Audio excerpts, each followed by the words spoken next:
Assalamu alaikum wa rahmatullahi wa barakatuh. Brother and sister, welcome back to Islamic Notes channel. This is an extraordinary story that shook a university campus in South Korea, where a simple classroom debate turned into something unforgettable. It's a story not just about a battle of words, but about courage, belief, and the power of standing up for what's right. At one of Seoul's top universities, debates about life, existence, and belief are common, especially in the philosophy class taught by Dr. Andrew Bennett. Dr. Andrew Bennett, a 50-year-old professor, is known for his sharp intellect and critical views on religion.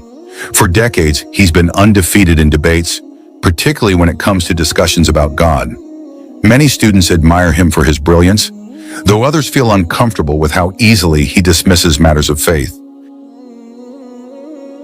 Dr. Andrew Bennett had a unique teaching style. He loved provoking intense discussions by asking bold questions that challenged his students' beliefs. To him, religion was nothing more than a human creation, an illusion people use to find comfort in an uncertain world. While some students were captivated by his logic, others were troubled by his constant belittling of faith.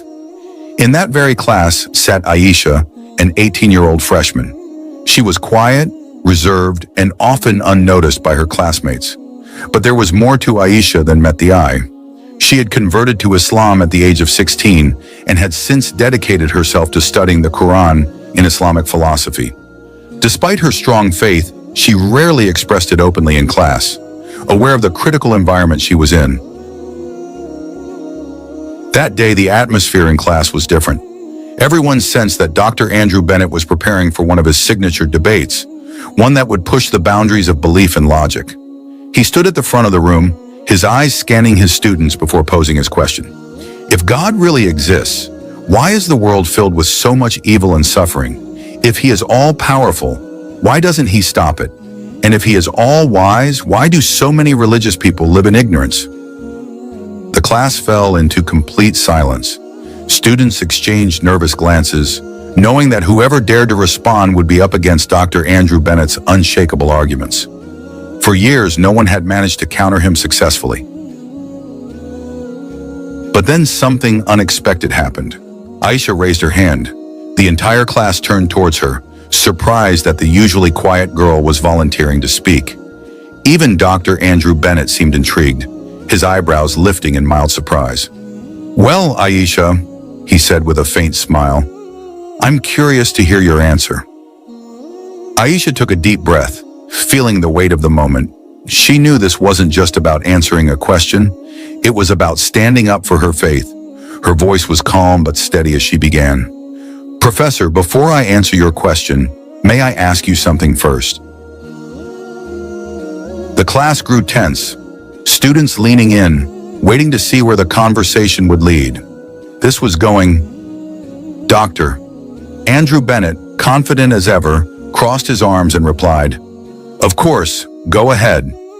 Aisha continued, "Do you believe that humans have reason and the freedom to make their own choices?" Dr. Andrew Bennett smirked, thinking the question was too simple. Naturally, human philosophy is built on the idea that we have reason and free will to make decisions. Aisha nodded thoughtfully. "Then, if someone chooses to commit a crime, like harming another person, should we blame the legal system for their actions? Or do we blame the individual who made that choice?" Without hesitation, Dr. Andrew Bennett responded, "We blame the individual. The legal system provides guidance, but it's up to people whether they follow it or not." Aisha's expression remained calm. "Then why, when evil and suffering happen in the world, do we blame God instead of blaming those who choose to do wrong?" The room went completely silent. Her simple but powerful question echoed through the lecture hall. For the first time, Dr. Andrew Bennett seemed caught off guard, his confident smile fading as he considered her words. The students looked at Aisha in awe, realizing that sometimes the most profound truths can be revealed with the simplest of questions. Dr. Andrew Bennett paused, his usual confidence slightly shaken, but he smiled faintly. "Interesting," he said, "but your argument is too simple. If God is truly all-powerful, why did he create a system that allows humans to commit crimes?" Aisha remained calm and unshaken. Professor, you just said that humans have reason and the freedom to choose. God gave us reason, but we determine our own path. If everything in this world was forced to be good, would it still be called goodness? Without evil, how can we understand the true value of good? The class fell into silence, digesting Aisha's words. Several students nodded, and some even started taking notes, realizing this was more than just a debate, it was a lesson. But Dr. Andrew Bennett wasn't about to give in so easily. Folding his arms, he leaned forward. All right, he continued, let's say God gives humans freedom. What about natural disasters? Earthquakes, tsunamis, diseases. These aren't caused by humans. Why would God allow such suffering? A few students nodded again, thinking Dr. Andrew Bennett had finally found the flaw in Aisha's reasoning. But she stayed composed. Looking at the professor, she asked, Professor, have you ever heard of a doctor prescribing bitter medicine to a patient? Dr. Andrew Bennett frowned. Of course. And why does the doctor give bitter medicine? Is it to harm the patient? He chuckled lightly. No, it's because even though it tastes bad, it helps cure. The illness, Elena smiled gently. It's exactly like that. Suffering in life isn't meant to harm us, but to teach us. Natural disasters, though painful, often bring out human solidarity, patience, and resilience. They aren't punishments. They're lessons. Just as bitter medicine heals, suffering can help us grow. The room fell into deep silence. Some students who had previously sided with Dr. Andrew Bennett now looked at Elena with admiration, seeing things from a new perspective. But Dr. Andrew Bennett wasn't ready to surrender. With a mocking smile, he asked, Your answer is interesting, Elena, but it still doesn't address the core question. If God exists and is perfect, why didn't he create a perfect world? Without suffering, without evil, without disasters? Elena met his gaze. Professor, have you ever read a book? He chuckled. Of course. Do you prefer books where everything is perfect, or the ones where the characters face conflicts and challenges? Dr. Andrew Bennett paused, realizing where this was going. Well, books with conflict are more interesting, obviously. Elena smiled. That's how life is.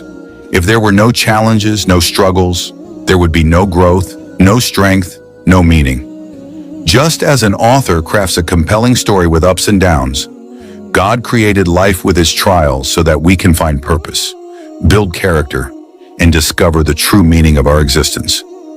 The class was completely silent now. Even the students who had seemed disinterested were leaning forward, fully engaged. Dr. Andrew Bennett, for the first time, looked slightly rattled, but he wasn't finished. So you're saying that all this suffering is just part of some story God wrote? Elena shook her head. Not just a story, Professor, a test. A test to see who seeks the truth, who remains good even in hardship, and who holds on to their faith despite uncertainty. Dr. Andrew Bennett leaned back, visibly affected but still determined. Then answer me this, Elena. If God truly exists, why do so many people refuse to believe in him? The entire class held its breath, waiting for her response. Even Dr. Andrew Bennett, though trying to hide it, was clearly intrigued. Elena paused for a moment before answering calmly. Professor, that's a good question. But let me ask you something similar. Why do so many people continue to smoke, even though they know it's harmful to their health? Dr. Andrew Bennett hesitated, then replied, Because people have free will. They choose to ignore the dangers for momentary pleasure. Elena nodded. Exactly. Faith works the same way. The truth is often right in front of us, but people ignore it because living without restrictions feels easier. Some reject God because they've been hurt and are angry, while others simply never bother to search deeply. It's not about the absence of truth. It's about the choice to accept or ignore it. The class was silent, absorbing her words. The weight of her words. Several students glanced at each other, realizing they were hearing something profound. Dr. Andrew Bennett, though visibly moved, tried to maintain his composure. So, Elena, you're saying that disbelief is simply a matter of choice? Elena met his eyes confidently. Yes, Professor. Just like we choose our actions every day, we also choose whether or not to seek the truth and believe in it. If God is real, why doesn't he show himself directly to humans? Why does he let people wander, grow in the dark? Elena looked at the professor, took a small breath, and then answered, Professor, have you ever fallen in love? The question surprised Dr. Hahn. He frowned slightly, not expecting this direction. What do you mean? Elena smiled thinly. When someone falls in love, does he have to see his partner every second to know that love is real? Or can he feel that love even when he doesn't always see it? Dr. Hahn was silent, staring at Elena with a deeper gaze. She continued, God is in everything we feel, in every little miracle in life.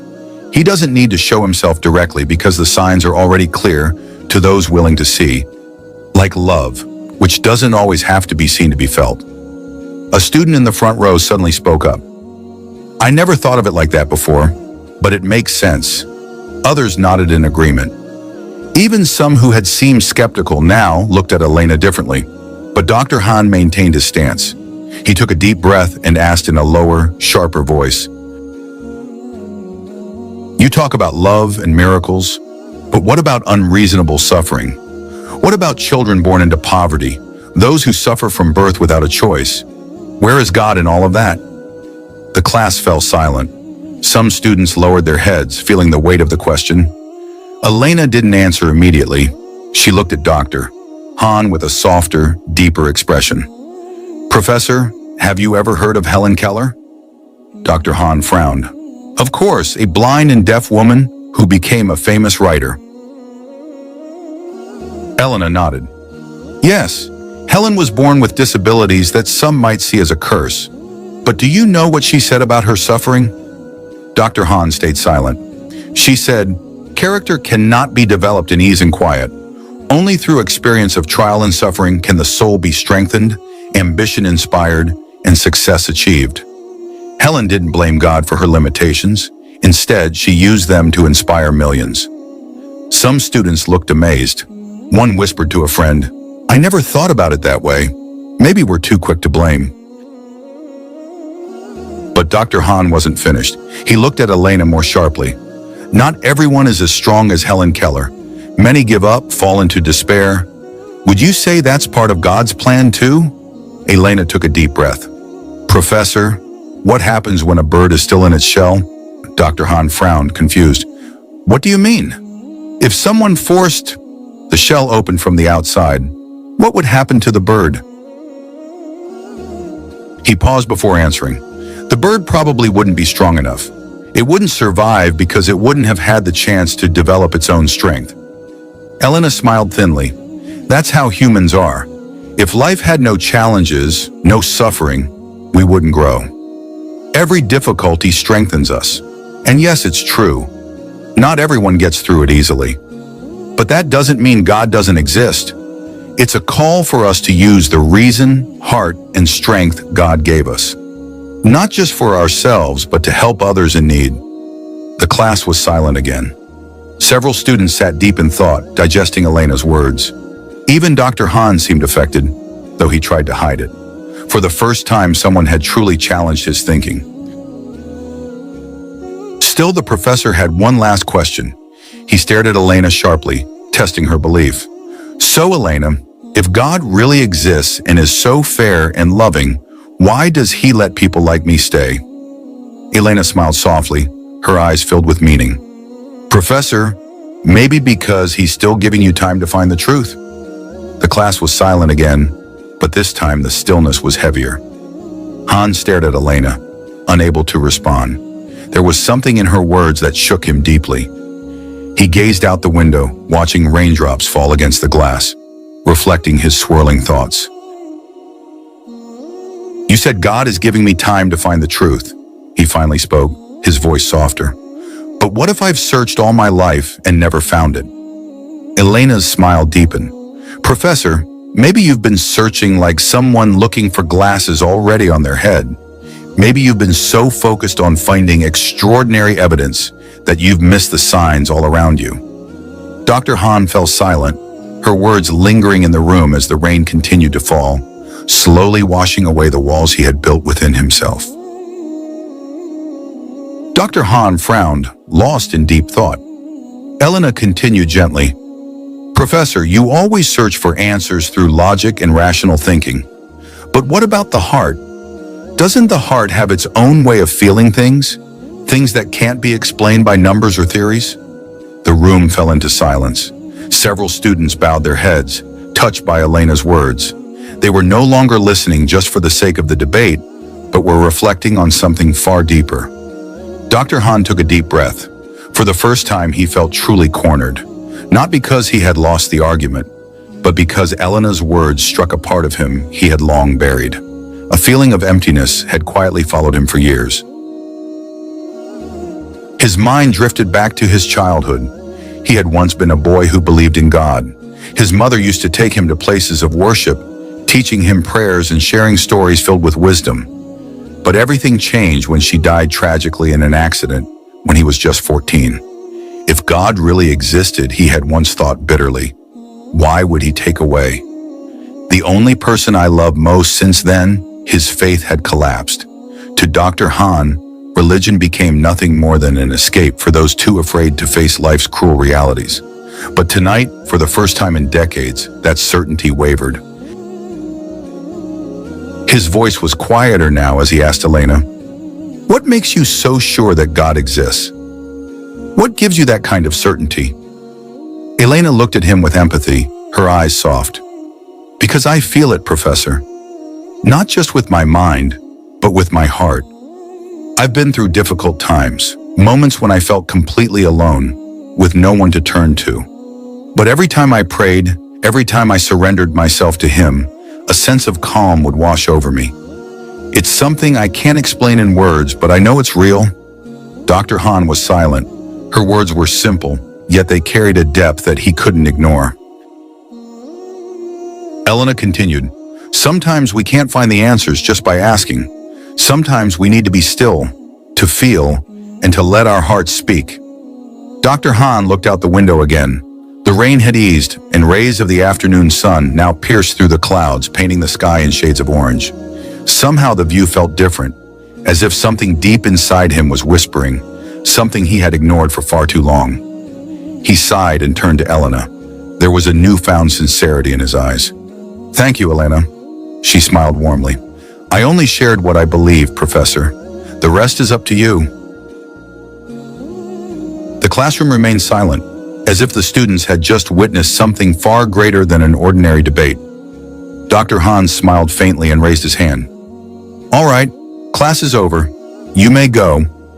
The students began packing their things, but the atmosphere was different this time.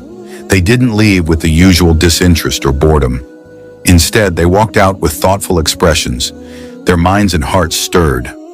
Elena stood up, ready to leave, but Dr. Hahn called out to her, "Elena." She turned back, and he hesitated before speaking. "I don't know if I can believe. Not yet. But I'll try to look at things differently." Elena's smile deepened. "That's more than enough, Professor." As she stepped out of the classroom, Dr. Hahn remained seated, gazing out at the sky. It felt as though something within him had shifted, a small but significant crack in the walls he had built around his heart. Moral messages. Truth isn't always found in debate, but in the sincerity of one's search. Faith isn't only about logic, it's also about what the heart feels. Everyone has their own spiritual journey. Sometimes it's not proof, but the courage to believe that's needed. Debates should open minds, not tear them down. God is always there, even in moments of doubt. Sometimes we just need to pause and feel His presence.